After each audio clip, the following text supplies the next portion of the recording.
میں اللہ کی پناہ میں آتا ہوں. تو آپ وہاں کھڑے نہیں رہے, یہ نہیں سوچا کہ دروازے بند ہیں, تالے لگے ہوئے ہیں, اللہ کی ذات پہ بھروسہ کر کے قدم اٹھایا دروازے کی طرف. تو دروازہ تالا ٹوٹتا ہے, دروازہ کھلتا ہے, آپ باہر چلے جاتے ہیں. 7 دروازے اسی طرح کھل گئے.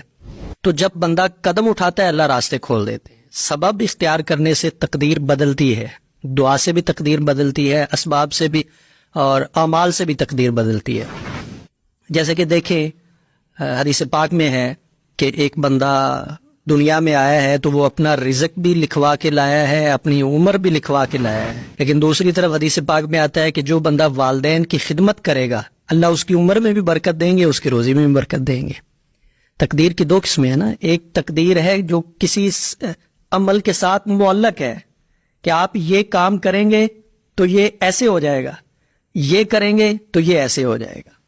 قسمت ہو جاتا ہے ایسا کہ ایک وقت میں بندے کے حالات ٹھیک نہیں ہیں, اس سے کوئی اچھا کام ہو جاتا ہے, اللہ کو وہ پسند آ جاتا ہے, اللہ اس کے حالات کو بدل دیتے ہیں. یہ اکثر آپ نے اپنے والا کوئی وظیفہ نہیں بتایا؟ یہ بھی قریب کی بات ہے, زیادہ دور کی بات نہیں. رمضان المبارک کا مہینہ تھا, تو جس مسجد میں تراویح پڑھا رہا تھا وہ میرے گھر سے تقریباً 2 سے 2.5 کلومیٹر کے فاصلے پہ تھی. میں نے تراویح پڑھائی تو تراویح پڑھانے کے بعد میرے پاس سواری نہیں تھی کہ میں اس پہ بیٹھ کے تو اپنے گھر میں آ سکوں.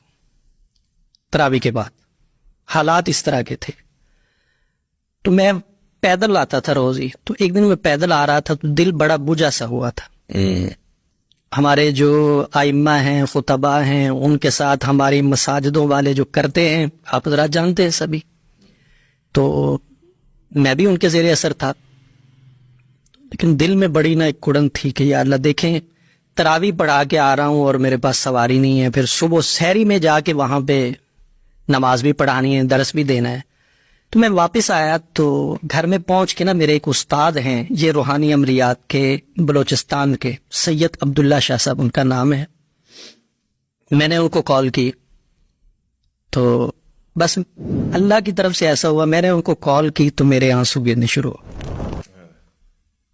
میں نے کہا استاد جی حالات بہت خراب ہیں, اپنا گھر نہیں ہے, اپنی سواری نہیں ہے, بچوں کے دودھ کے پیسے نہیں ہیں. یہ 1 سال پہلے, یہ تقریباً 2-3 سال پہلے کی بات ہے. انہوں نے مجھے حوصلہ دیا, کہا کہ روئے نہیں, یہ ایک میں چھوٹا سا عمل آپ کو بتا رہا ہوں, یہ آپ کریں. انہوں نے مجھے بتایا سورہ والضحیٰ کا وظیفہ, ترتیب بھی انہوں نے بتائی, چھوٹا سا ہے, بڑا مختصر سا ہے, جو آپ سن رہے ہیں وہ اس کو کریں. میں نے جس کو بھی بتایا ہے اس نے اس وظیفے کے ثمرات سے فائدہ اٹھایا.